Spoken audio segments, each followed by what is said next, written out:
Welcome back to Live Now from Fox. Take a good look at your screen. New video released within the past few hours as the Israeli offensive against Hezbollah terrorists in Lebanon is intensifying this morning. Hundreds of airstrikes have been launched, with Israel warning residents of southern Lebanon to stay away from the group's weapons storage sites. Fox News senior correspondent Mike Tobin joining us now in Tel Aviv with the latest.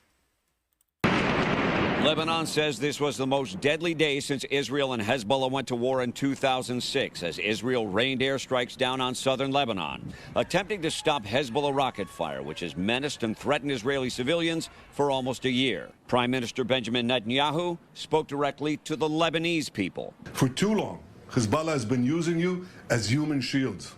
It placed rockets in your living rooms and missiles in your garage. To prove that point, the IDF released video spokespeople say show a home used to store a missile, complete with an opening for the weapon to be launched, and airstrikes followed by secondary explosions as stored weapons detonated. Israel took the step of sending electronic communications to tens of thousands of Lebanese civilians, warning them to get away from stored Hezbollah weapons. We advise civilians from Lebanese villages located in and next to buildings and areas used by Hezbollah for military purpose, such as those used to store weapons. Panicked Lebanese civilians created a traffic jam, fleeing north to escape the bombing.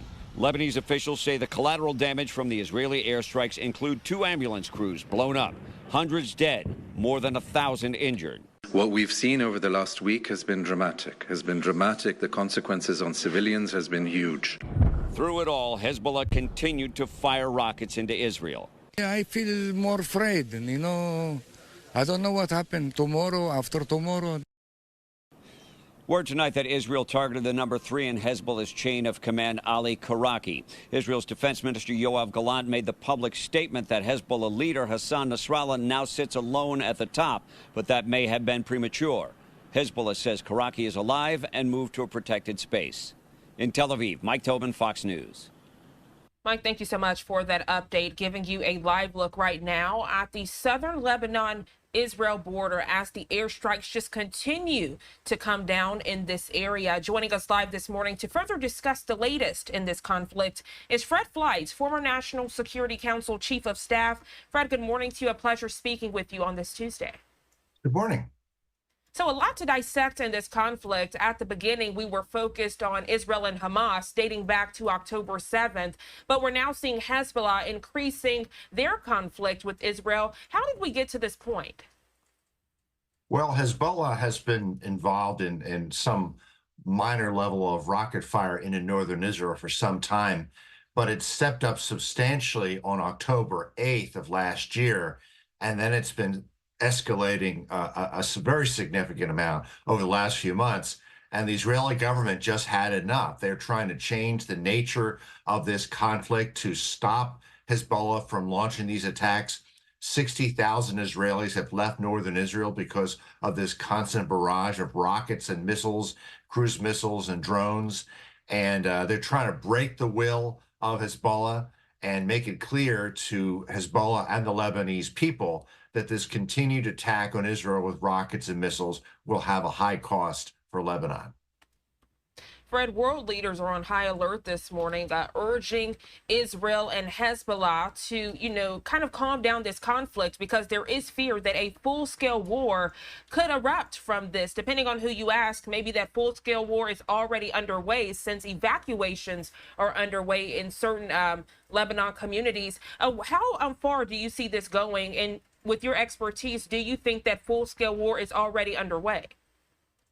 Well, I guess I'd consider a full-scale war a ground war with Israel invading southern Lebanon, and that could happen. There are Israeli troops and tanks near the border, and there are calls for de-escalation, but it seems like almost all the calls for de-escalation are against Israel, and we're going to see that at the UN General Assembly, which opened this week. And frankly, what we're going to see at the UN over the next couple of weeks is an Israel hate fest, with nations pressing Israel to de-escalate in Lebanon, to de-escalate in Gaza, but very little pressure on Hamas or Hezbollah, if any. There aren't going to be any resolutions condemning Hamas or Hezbollah this few weeks or next month, but you can expect there'll be several condemning Israel. Fred, with the conflict with Israel and Hamas, there was a lot of pressure on Egypt to step up and aid Israel in this conflict. But at the very beginning, and even right now, they kind of want to remain neutral. Do you think other partners in that area, and we can say Israel for the sake of conversation, do you think they need to step up with this Israel and Hezbollah conflict? I think so. I mean, what we need right now is a world leader who is respected, who can put pressure on all parties and their allies to de-escalate and to get Hezbollah to stop firing the missiles on Israel. We don't have that right now. And I think we have to recognize that conflicts like this are a direct result of the weakness of Joe Biden, the weakness of the Biden administration, and the erosion of American deterrence because of Biden and Kamala Harris's weakness. I think Israel is trying to establish Israeli deterrence to defend itself and promote stability in the region. But I think we need Donald Trump back in the White House to restore American deterrence to this region. That may be the way to end this conflict. Fred, very interesting point you bring up. If we look back to the recent debate, right, with VP Harris and former President Trump, Israel-Hamas war, also Russian-Ukraine war, are top of mind for many voters this election season. And you mentioned how a lot of this is being blamed on the Biden administration. And if we look back in recent months, we know Israeli Prime Minister Benjamin Netanyahu, when he made his visit to the States, not only did he speak with the Biden administration, but he made a special trip to speak with former President Donald Trump. The message that this sends to world leaders, is this showing that America looks weak with what you were mentioning about the Biden administration response to what's happening in Israel?